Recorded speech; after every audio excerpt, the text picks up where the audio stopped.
ګوره اذا قرئ القرآن فاستمعوا له وانصتوا، دا خو د خطبې په حق کې نازل سوی اصل کې، خو لفظ عام ده.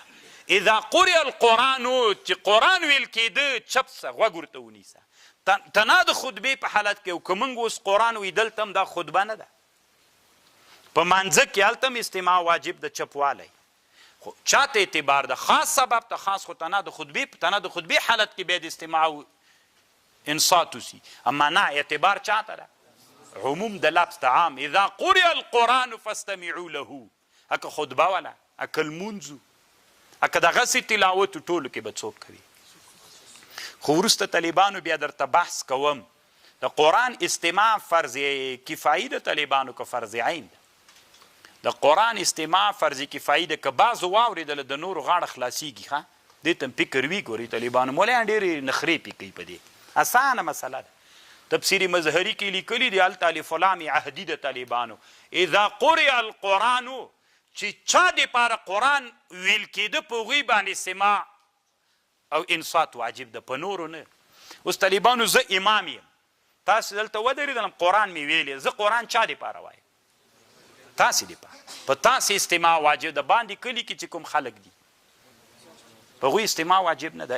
الف لام عهدي د ابن هغه وایي تفسیر مظهري والا اذا قرئ القرآن، کله چې ویل کېده قرآن د چا دپاره؟ دغه معهودو خلکو دپاره. په هغوی استماع واجب ده. خطبه کې قرآن چا دپاره ویل کېږي؟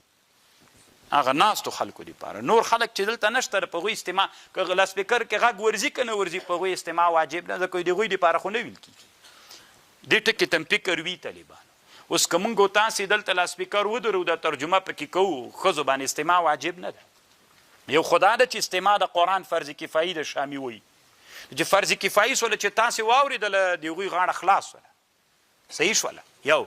او بل دا ده زه چې دا تلاوت کوم ترجمه کوم تاسې دپاره کوم که د هغوی دپاره؟ تاسې دپاره. نو په هغوی باندې څوک نسته. الف لام عهدي د طالبانو. په دې بیا وروسته طالبانو بحث کوو انشاءالله. خو دا علامه ابن تفسیر مظهري په ټولو تفسیرونو کې ډېر ښه بحث په دې موضوع باندې چې کړی ابن کثیر هغه کړی ده، مظهري ملا کړی ده، او ډېر آیتونو نه استدلال کړی او حق هم له ده سره ده.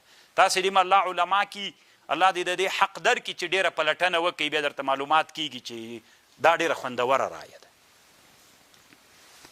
اعتبار عموم د لفظ ته ده، نه چاته